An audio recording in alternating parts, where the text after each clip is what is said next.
Hey, what's up, babe? No, no. Hey, we're right on time, Steve. I know we are, and Lord knows I'm wanting to be on time for anything, but we got a lot to do tonight.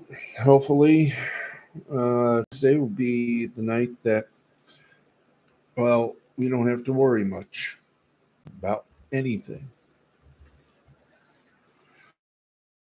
Yeah, but so far, right now, nothing is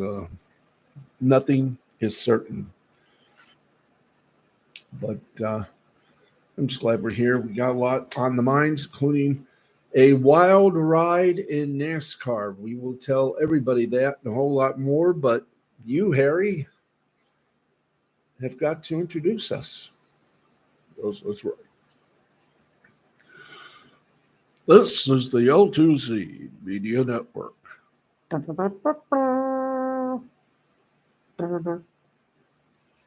Live from the Tom O'Neill Memorial Studios on the fourth floor of the Park Forest apartment complex in Midtown.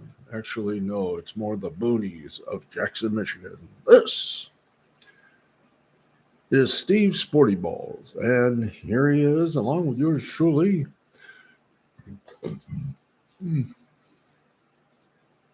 Harry Von Stuttgart, your announcer. Here's the Baxman.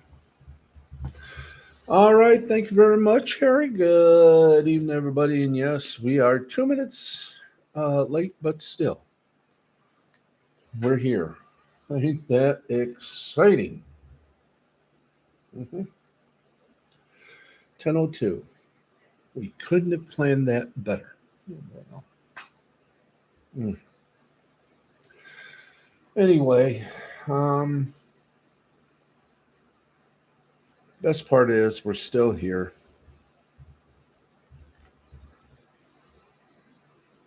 And the second best part is that's good sports for you on a Sunday that is somewhat quiet. I mean, we're looking outside our studios here and it's a little dark and nothing much going on tonight. So this may be an easy night after all. But let's get to this, okay? And let us get to this. Let's just move some parts here. Basically, we're schmolding here. I don't know what else we can tell you, but wow. There is a lot to talk about. Let's get to the big one, the big story tonight. The WNBA's Chicago Sky very much now in the bullseye, the crosshairs. The crosshairs? Yeah, the crosshairs. Very much in the crosshairs of the WNBA after their national disgrace for uh, Caitlin. They made a bunch of asses of themselves, the Chicago Sky, and we got everything coming up. And there's a lot of people saying the Chicago Sky have got to grow up and learn the rules. But the WNBA announced Sunday that Angel Reese and the Chicago Sky have been fined for failing to follow the team's rules on media responsibilities after the team's 71-70 loss to the Indiana Fever. That game was the first professional meeting between Reese and number one overall pick, and let's face it, the savior of the WNBA, Caitlin Clark. The league's full press release as follows, quote, Angel Reese of the Chicago Sky has been fined $1,000 for failing to make herself available to the media for interviews following the game on Saturday, June 1st versus Indiana, the WNBA announced today. In addition, the Sky organization has been fined $5,000 for failing to ensure that all players comply with the WNBA media policies. And by the way, for those of you that want to know what those policies are, we don't tell you. Quote, no later than 10 minutes following the game, each head coach and 2 players, leading scorer and key contributor per team, will be available in the separate press conference rooms for in-person and Zoom media. Additional player interviews. After the conclusion of a team's press conference, any players not participating, stressed, any players not participating,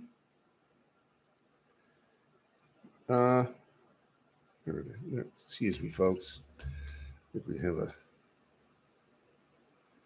little visitoire here, and I hate that. Boy, you're gonna be down on your luck coming up in a few days. Anyway, let's continue. Any additional player interviews after conclusion of a team's press conference? Any players not participating at the podium may be requested through Team PR for interviews by in-person media only. Such additional players be required to be available for interviews in a suitable alternate location, such as the interview room or hallway outside the locker room. There is no Zoom requirement for the interviews with the additional requested players outside the press conference. All players are required to remain in the building, whether requested or not, until all media obligations are met.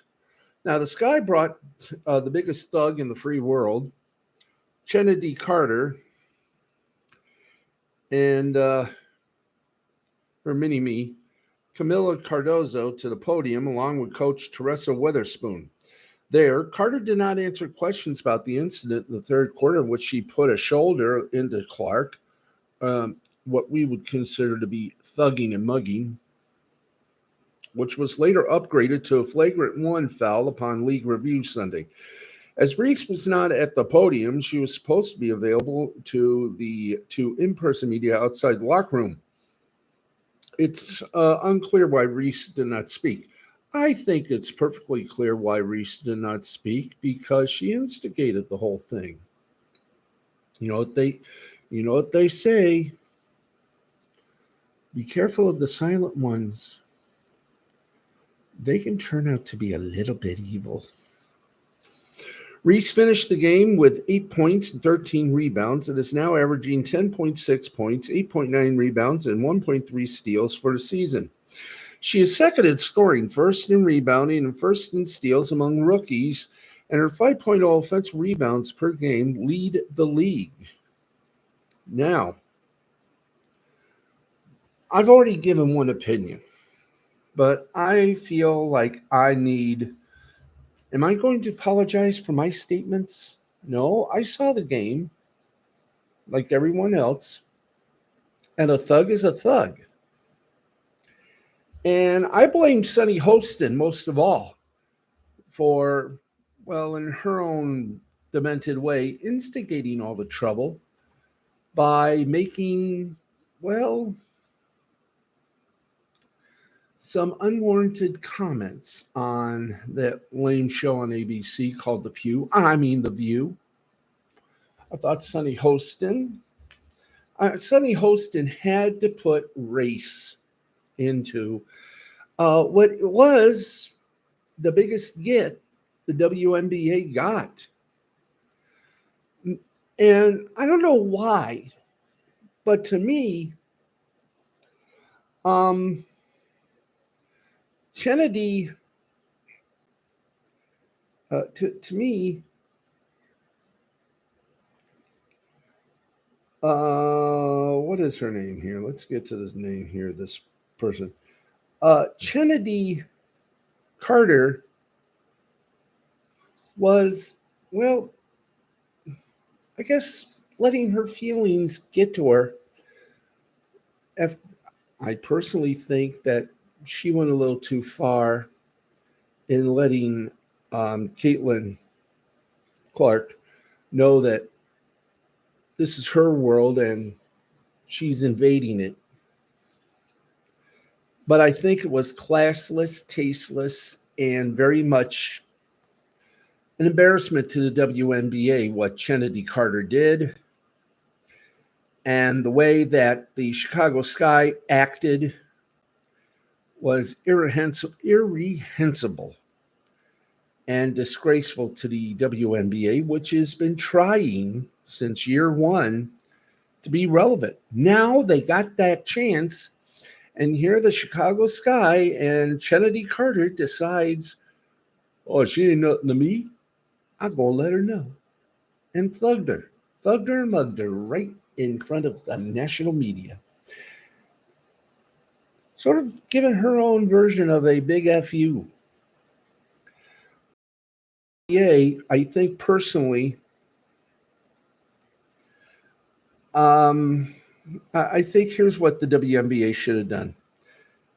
Instead of 1,000 for failing to make herself available to the media for interviews following the game on Saturday versus Indiana, WNBA should have fined Angel Reese $15,000, and the entire team should have been fined $50,000 for not only failing to ensure that all players comply with WNBA media policy, but Chennedy should have been fined $20,000 for that one for that thuggish move. And yes, it was a thuggish move. It was a stupid,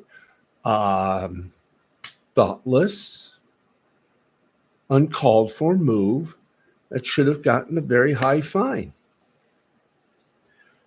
Maybe if the WNBA had the balls to do this, send a message to some of their players and some of the teams that if you do to this player what we saw happen, there will be consequences. And you're going to feel a little bit more lighter in the pocketbook. But I am not one to give any advice. I don't know sports. I'm just speaking as a fan. And that's all.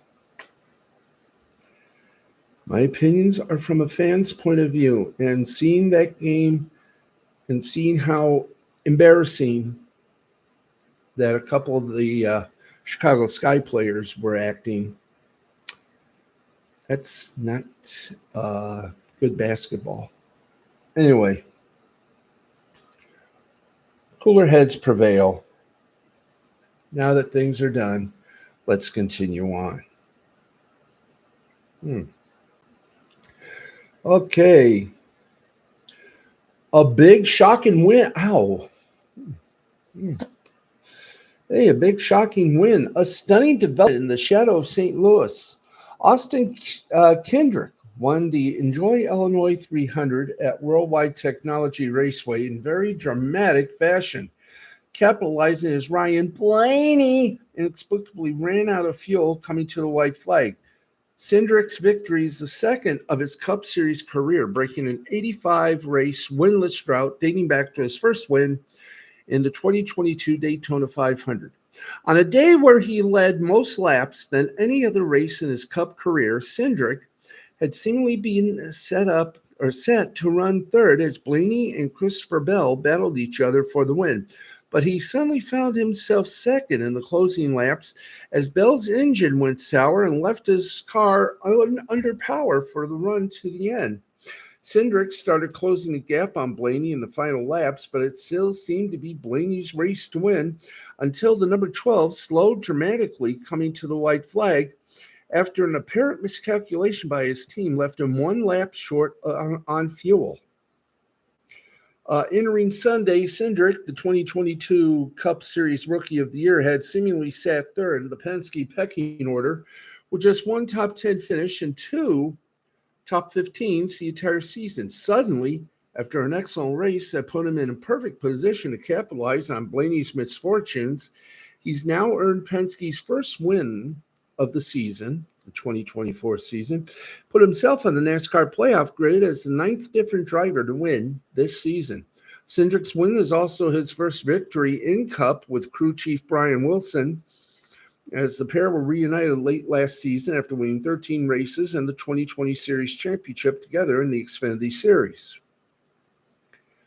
With track position at a premium at Gateway and a series of long green flag runs stretching out the field, strategy became the name of the game Sunday as teams tried to gain track position and put themselves in position to win, or at least have a chance of challenging Christopher Bell at the end.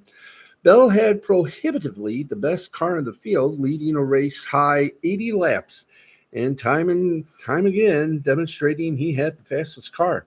Presented with the sheer speed of Bell's car, the 3 Penske cars ran an alternate strategy, putting them on a different pit cycle than the number 20 car and setting themselves up to race him for the win.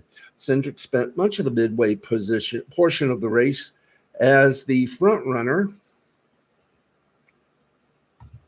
among the Penske cars, but Ryan Blaney would make his final pit stop a lap before Cindric, allowing him to leapfrog to the number 2 on track as a cycle of green flag stops played out. Eventually, Bell would make his final stop, coming to 46 laps to go, putting Blaney and Cindric ahead of Bell on track before Bell was able to run them both down on fresher tires. Blaney and Bell put on a spirited battle for the race lead, and it initially looked like Bell had finally prevailed, coming to 19 laps to go before Blaney crossed him over and successfully took the lead back. Then suddenly, Bell's car began to drop back. An engine issue developed under the hood of Bell's car, leaving him without third gear and forcing him to try and nurse his car to the end of the race. Bell was able to limit his plummet, only falling to 7th despite being down on power. And it appeared... and even as lap traffic allowed Cindric to cut into his lead, it appeared that it would be smooth sailing for Blaney back to the checkered flag and his first win of the season. But then, just as suddenly as what happened to Bell, the defending Cup Series champions car dropped off the pace, taking a white flag. Blaney's car was evidently not packed full of fuel on his final stop, and he wound up a lap short and went from almost certain victory to crawling to the finish line in 24th place. The lead up to Sunday's race, the dominant story of the week had been Kyle Larson and the playoff limbo he now finds himself in after missing the Coca-Cola 600 due to rain delays, wreaking havoc on his Indianapolis 500 and Coca-Cola 600 plans. In the shadow of that story was the now 36-race winless streak being experienced by Kyle Busch, who entered Gateway as the race's defending winner. Those stories would converge and collide on the final lap of Stage 2. Racing hard for 7th spot and points, Larson got loose on Busch's inside on the entry to Turn 1, sending him sliding up the track into the Busch and putting both cars into the outside wall. Busch got the worst of the crash by far, ending his race prematurely after he had led 15 laps. Replay seemed to suggest that Busch had aggressively run Larson down the track and pinched him in a way that prevented him from taking a good angle into the corner, a theory Larson's team subscribed to over their team radio. When asked, Busch veiled his frustration with a self-deprecating answer. Busch would later tell reporters outside the infield care center he wasn't sure what a single stage point would have meant for Larson. After going on to finish 10th, Larson would tell reporters that he thought Busch may have been just a bit ticked off that he had gotten into his quarter panel, but he attributed the incident to just hard racing between the two. And there you go. Let us give you just a few highlights from the race rundown. Sunday became a much-needed day for Austin Dillon, who had by far his best race of the entire season. He would run as high as second on an alternate strategy before earning a season-best 6th.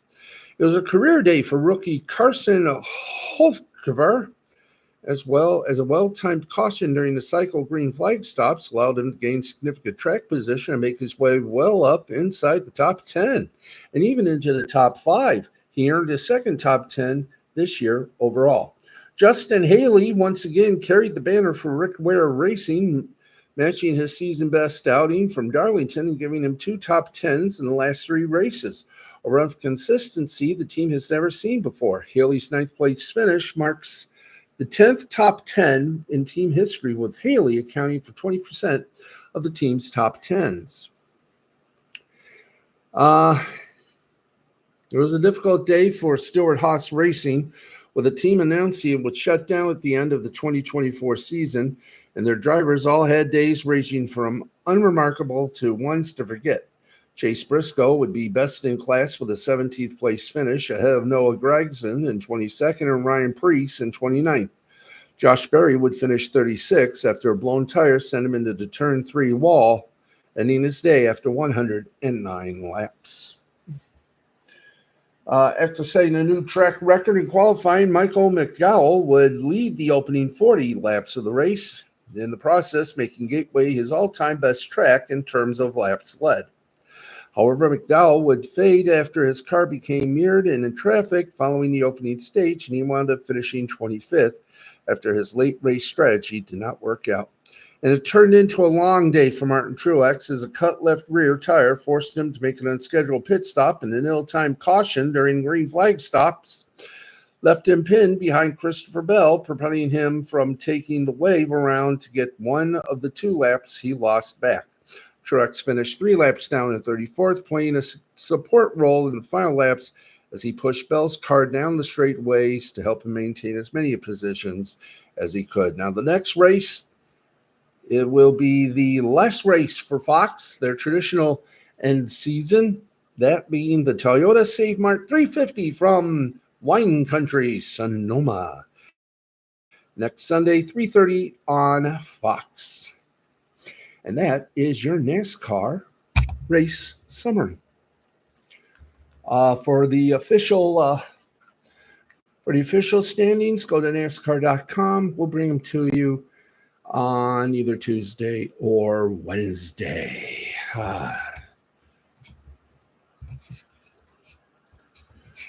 Okay.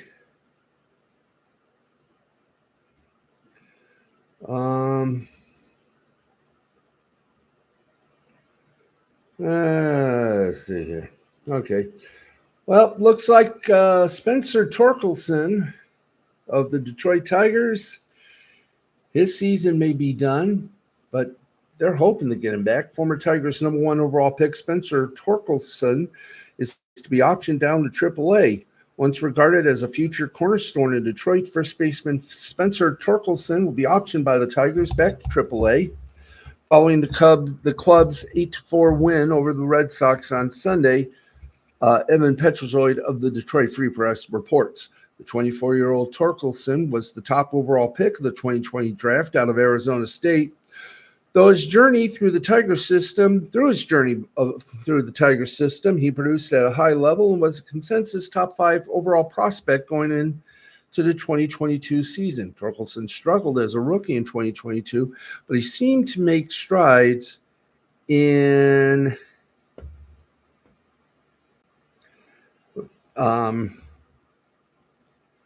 copy, share, select all, web search, read aloud. Can we remove this, guys? Come on. Thank you. In 2023. Last season, he put up 105 ops plus and tallied 31 home runs, 34 doubles, and 159 games for Detroit. The expectation was that the 2024 season would be his next step towards stardom. That hasn't been the case. Through 54 games this season, Torkelson has a slash line of 201, 266, 330 with just 4 home runs. Perhaps more concerning is that Torkelson this season has also seen his quality of contact indicators crater. Specifically, he currently now ranks in the 43rd percentile in exit velocity, the 18th percentile in barrel rate, and the 42nd percentile in hard hit rate, whatever that means. Additionally, he is just the 8th percentile when it comes to hitting the ball at the optimal launch angle for power production. Add it all up, and his expected level of production is even lower than his actual outputs. That is truly a troubling trend for any player, let alone one who mans a first position like first base. It's, of course, too soon to declare Torkelson to be a bust or anything of the sort. He's too young for that. However, he's clearly in need of a reboot and perhaps an entire overhaul of his swing and approach at the plate. We could not agree more. Okay, we're going to take a wee break. And as we do, we advise you to stay tuned. We got more to come, including, of course, all the scores. But first, we have to take a pause. Don't forget, folks, Tuesday is the day that we get an exterminator here to exterminate the, well, to face the truth, the little invaders we've had here. Don't know if we're going to be able to telecast Tuesday, but we'll just have to wait and see.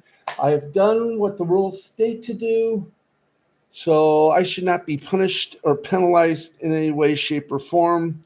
But I'm going to make sure they understand things, and that I'm just going to make everything here official because I am running out of bags, and I'm talking the garbage bags, which they told me I can put in so I can save some of my boxes. So we're going to be back. We're going to do some more sports, some entertainment news, and a whole lot more. You just got to stay with us. This is Steve's Sporty Balls, sports, entertainment, and a whole lot more. We're going to be right back. You stay right there. Boy.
Okay, let's close windows.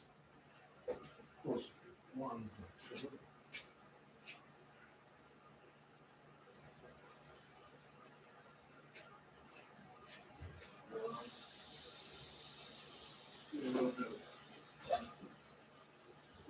Water.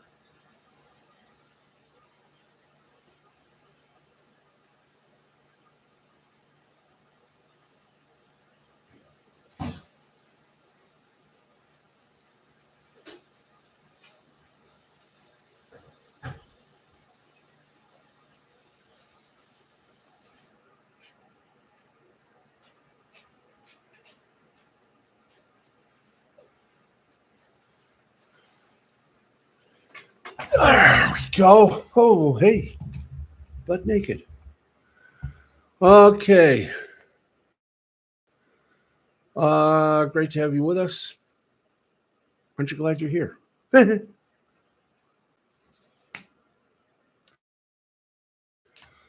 Oh, oh boy, what can I tell you? But damn. Well, anyway, let's get into some NFL news. Yes, we must do the NFL news because if we don't do the NFL news, we're going to be so sorry. Yes, indeed. Yes.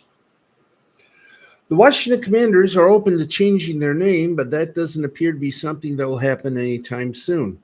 Washington finally changed its name in 2020 amid continued backlash The franchise briefly rebranded as just the Washington football team in 2020, winning the NFC East that year before going with the Commanders in 2022. A whopping 58% of fans said they didn't like the team's nickname in a poll recently conducted by the Washington Post. Marjorie Harris, the wife of Commanders majority owner Josh Harris, recently told NBC Sports, quote, "As you would imagine, everybody has an opinion about the name, some good, some bad, some in the middle. I think that we have a lot of work to do, so that name issue is going to be on the side for now until we can get things going," end quote. Based on Harris's comments, it appears that while they are open to a name change, Washington's brass has other things it wants to tackle first. Even if a name change eventually happens, it doesn't appear to be happening any time in the immediate future. Harris also alluded to fans possibly coming around to the Commanders' nickname despite the Post's recent poll results that likely contributed to Harris's comments about not rushing to change the nickname. Along with the recent poll results, Commanders coach Dan Quinn's recent shirt that included a reference to the team's old logo is further evidence of the fans' desire to see a name change, likely in favor of something that is an homage to the franchise history. But instead of worrying on the team's name, however, Harris and company are focused on getting Washington back to a championship contending level. The franchise has not won a Super Bowl since '91 after winning 3 and playing for a 4th.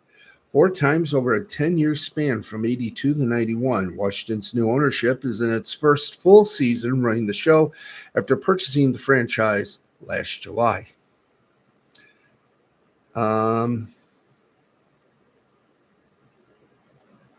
So get ready.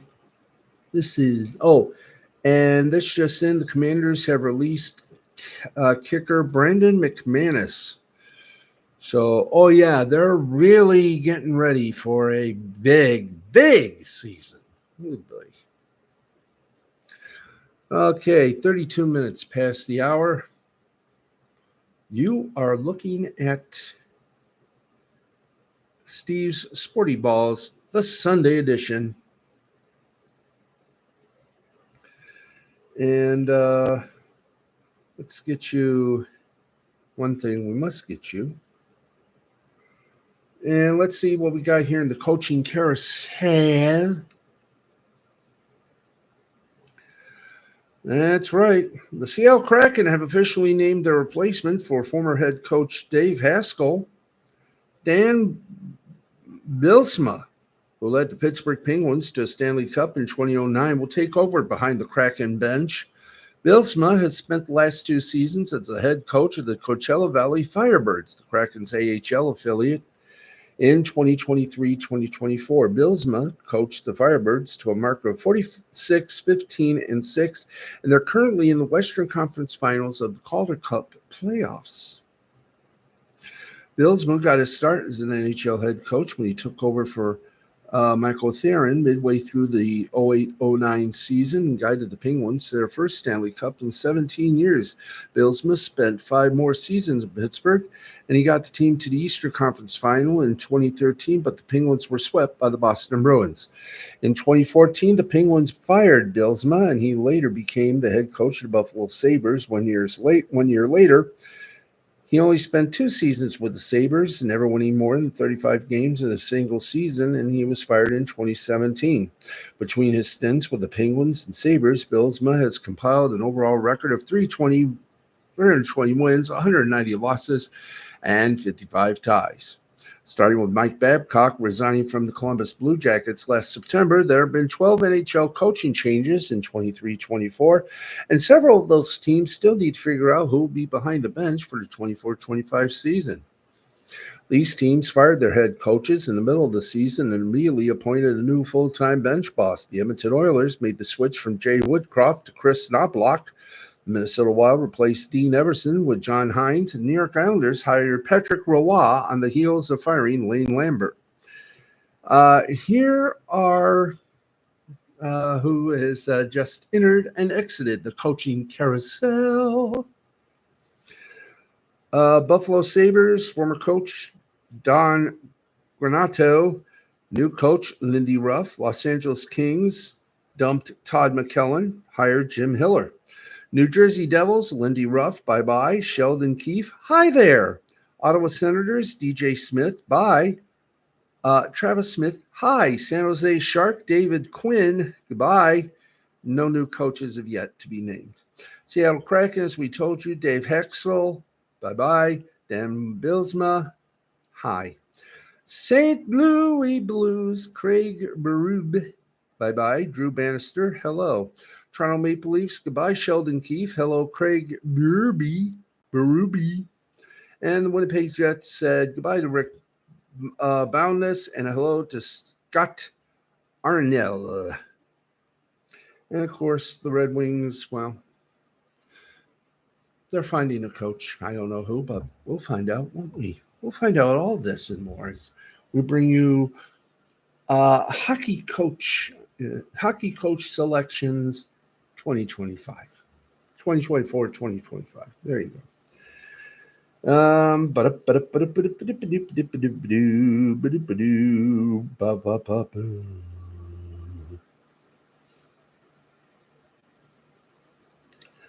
Okay, let's get you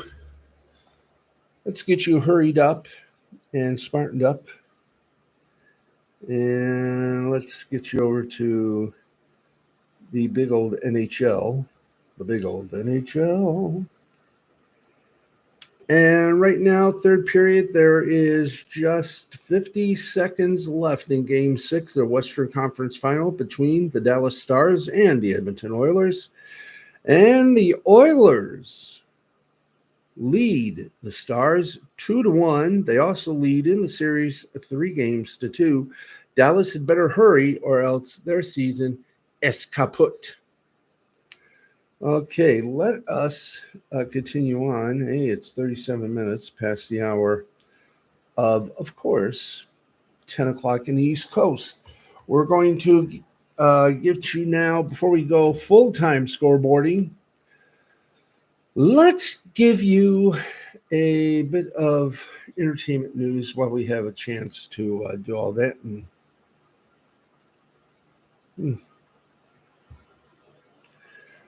First off, from Jackson, the Michigan Theater has finally done all of its renovations and has reopened. Staple in the city of Jackson that was once closed is now reopened to the public. The Michigan Theater closed down last year to the public for restorations. On Saturday, they held an open house for people to see some of the restorations. Those restorations include a new air exchange system, repairs on areas that had damaged plaster, new LED lights, and an extension on the main stage to help the needs of larger performances. Steve Tucker, the executive director of the Michigan Theater, was quoted as saying, well, I mean, this is something that kind of historically binds the entire Jackson community together. They have a shared memory, shared experience. We're able to, through their help, mind you, carry that forward. So we're looking forward to doing that. Tucker said there are still some renovations that need to be done, but that the theater is open and that they're starting their kids series on June 11th. So that's nice. You know, I know you're saying, hey, when are you going to get rid of the white here? Well, let's just show you where we are going to go as soon as things get finished. There is our new studio. It is clean. There's the ugly bug-ridden chair that I want to get rid of. And there's our new clean studio. And there is where we will be going to when everything is done. We're going to have some lighting and a green screen, so everything's going to look good.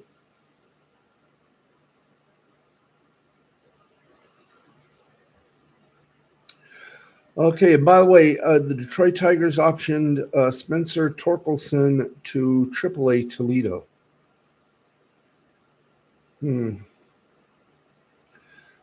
Okay, let's keep going on this. The NBA Finals have begun right now. When we give you a score update, we will. We'll also give you, hopefully, some meat, as we like to call it, some live listen-ins. I know that you'd like here. All right. Roman Reigns to return with a new character. Becky Lynch has officially walked out and retired. Let's see here. Garfield and Furiosa repeat atop the box office charts as a slow summer grinds on. And let's see. Roman Reigns' WWE in-ring career could be over soon, says veteran. Final feud against Attitude Era icon at WrestleMania coming up. Let's see. A WWE legend will win the Men's Royal Rumble for the third time to set up a match with Cody Rhodes after 11 years. Let's see. The WWE is reportedly delaying a major championship match, filling time ahead of SummerSlam. The Lions want running back Jahmyr Gibbs to go that next level as a receiver in year number 2.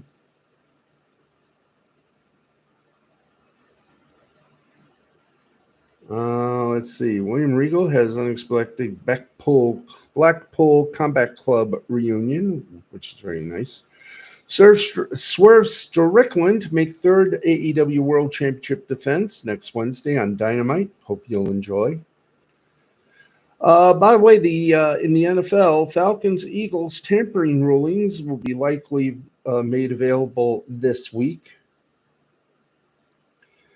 The classic horror and sci-fi films that inspired Cartoon Network's Courage the Cowardly Dog. We will tell you all about that on Monday. Let's see here. What are the things? Top Big Ten expansion candidates. If the ACC breaks apart, let's find out who they are. Yeah, we're going to find out who they are as we continue on here. If the ACC crumbles and the next wave of conference realignment change goes down in 2024, the Big Ten expanding up to 18 members with the additions of Oregon, UCLA, USC, and Washington, the wheels are already in motion for potential expansion moves in the future, and the Big Ten and SEC are the most lucrative landing spots. Clemson and Florida State's ongoing quest to break free of the ACC's grant of rights has been going on for years and finally hit its stride with legal efforts providing some possible light at the end of the tunnel for each school. And if Clemson and Florida State manage to open that door, others in the ACC could be ready to make similar moves. A lot of the latest speculation about future conference realignment seems to center around the uncertain future stability of the ACC. So naturally, the ACC could be right for the picking for the Big Ten and SEC. Should the conference start to crack and splinter beyond repair? Time will tell if the ACC suffers a similar crumbling fate as the Pac-12 experienced, or if the conference banner will continue to fly with a revised membership. But the Big Ten would be wise to be keeping a watchful eye on developments. Please do. Glorioski Mary Lou. Boo, boo, boo. Okay. Let's see. Let's bop to some other news stories in the world. Some little updates.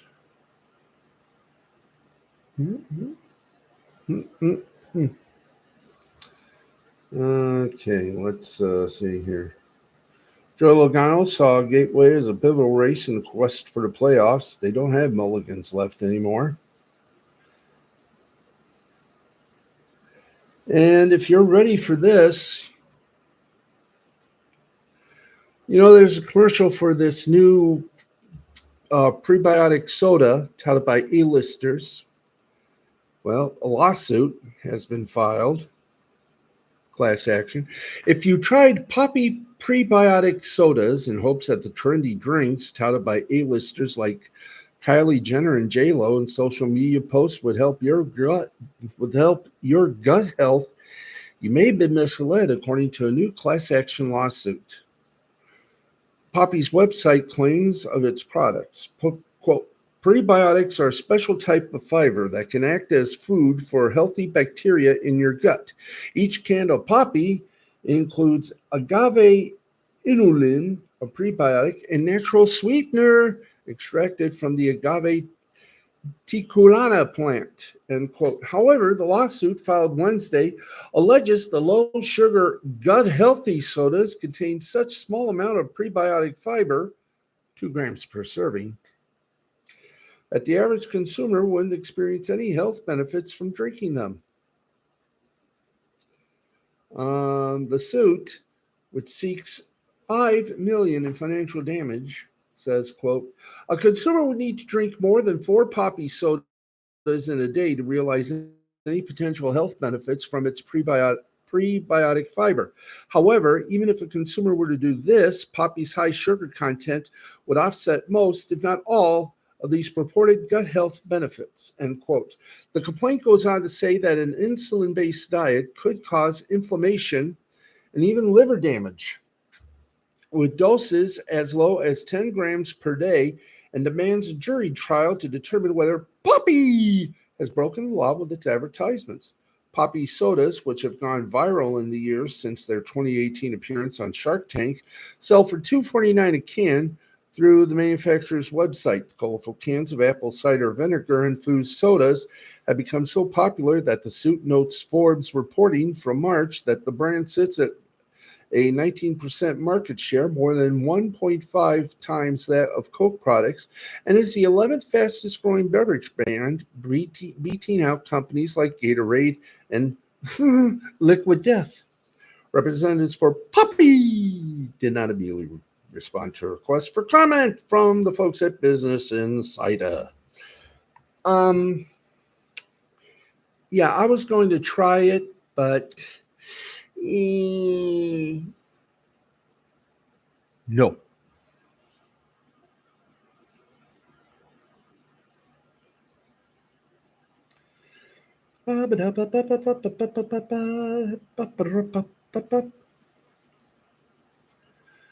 Okay, what else is going on as we sit around? From Cord Cutters News,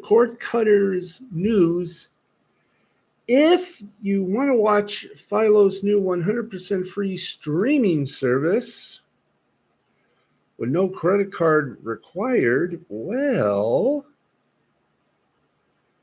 fine. You have a specific website you upload just go to the Cord Cutters News on YouTube. You can find out.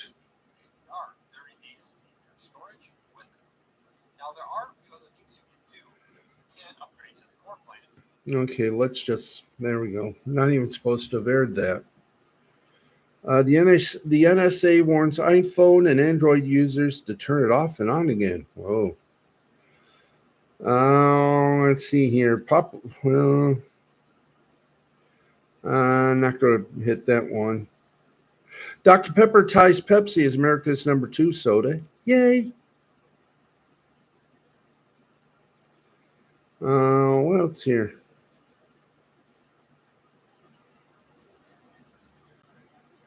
Let's see. Crunchyroll has a new hit anime. And Screen Rant has a report on it. And we're going to bring it to you. The TV adaptation of Dead Demons DDDDD Destruction was a late addition to Crunchyroll's spring lineup, but it has all the makings of a major hit with great art and animation surrounding a unique take on apocalyptic science fiction. It's set to be a fantastically surreal science fiction anime, just like how all the trailers made it out to be. Now, unfortunately, this does contain spoilers, so we're just going to read up to about there. So there you go. Save your souls.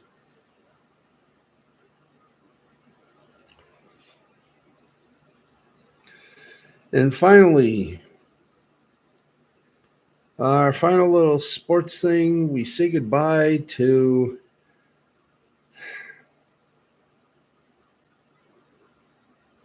the Arena Football League. The Arena Football League should have been welcomed back with lots of fanfare. The nation's premier indoor football league and one of its oldest professional football leagues had new leadership, new investors when it announced its return in February 2023. Its comeback meant that fans would be treated to more pro-level football, a faster, more violent version on a much smaller field at that, during the doldrums of late spring and summer, and for the athletes represented another opportunity to make a living. Now, we all followed the enterprise with the interest of someone who briefly played in college, covered the sport for journalists and or fans. Okay? But unfortunately, the hit of realization. By the time the revamped league was set to kick off its inaugural season in late April, it was already in disarray. Originally pitched last year as a 16-team league with franchises in towns like Chicago, Denver, Nashville, and Philadelphia, the AFL has seen most of its clubs end up in relative backwaters like Rapid City, South Dakota, Billings, Montana, and 3 towns in Kansas. The league's broadcast agreement with the NFL Network fell apart a little more than a month before the first game, and several teams folded. For the football diehards who romanticized the original AFL, it seemed clear that this new version sucked. It was hard not to compare it with its heyday in the 90s and early millennia when the AFL was good enough that the NFL considered purchasing a majority interest.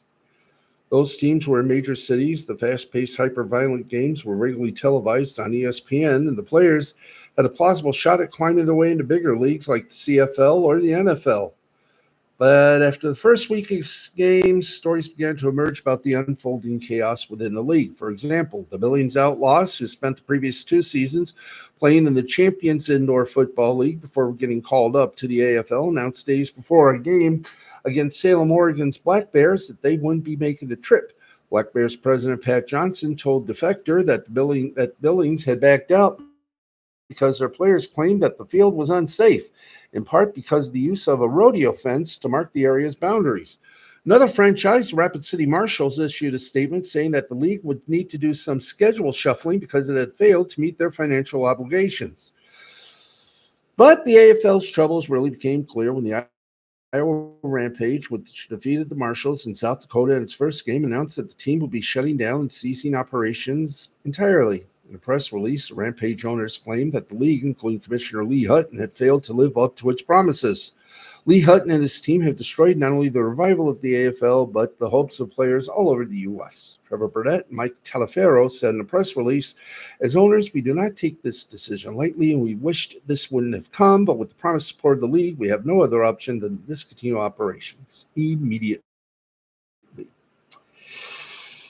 Well, thus we have a winner to replace the AA, the 2AFL,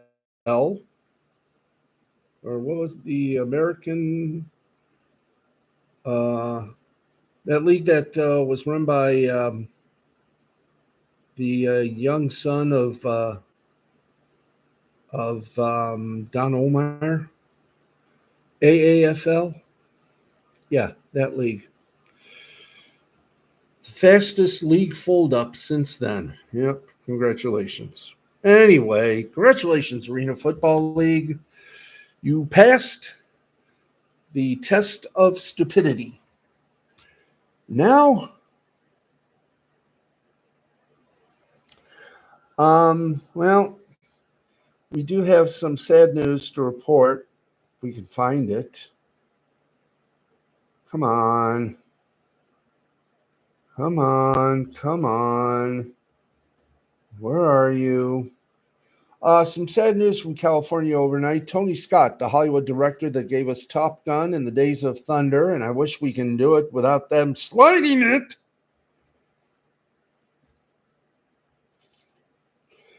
Among countless other films, took his own life. Dang it. Let's, come on. There, let's get to this before it goes back across again and we lose it. And we lost it. Boy, oh boy, oh boy, oh boy, oh boy, oh boy, oh boy, oh boy. Come on. Okay, there we go. Among other, we'll do this again. Make sure we got it correct. Forget it. That was from August 20th, 2012. We done it again. We hit a thing that we thought was today, but no, it was 2012. Forgive us, folks. We got caught by whatever they call those things, clickbait. So forget that last story because that is our last story. Let's get you to the scoreboard and do it all fast with 3 minutes remaining on this program. 4 minutes, actually, if we use the counter on the front end of this little shows. Yes, time for some live scores. That's right. Our minor league games we will be having back soon. But let's right now get to this. In Series A in Italia, Fiorentina defeated Atalanta 3-2. In MLS action, it was Charlotte over Atlanta United by a score of 3-2. Whoa. That was strange, but ever poetic. Okay, let's check if there's any more that we have to bring. If not, we will go to the next one. Why don't we just go to the next one, guys? That should be our hockey, and it is. Good. Okay, once again, we have a winner. The Edmonton Oilers have eliminated the Dallas Stars by beating them 2-1. Thus, the Edmonton Oilers go to the Stanley Cup Finals. And this means that our friends at Rogers Sports and Media finally have a Stanley Cup Final with a Canadian team. Yay!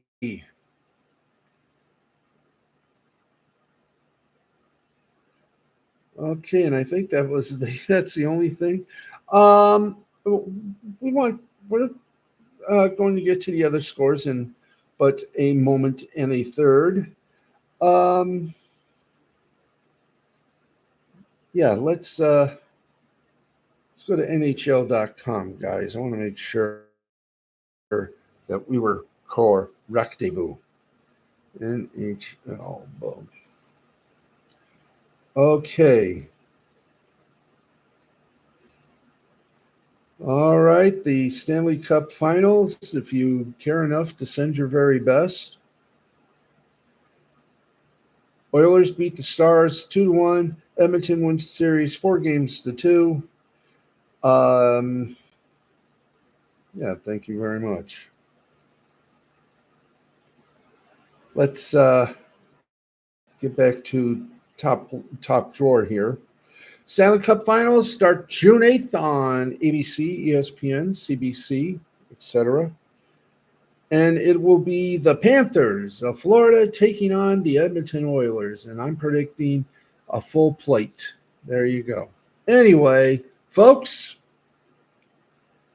what more can we say except I'm taking the Edmonton Oilers in 5 games. 5 games. Edmonton Oilers in 5 games.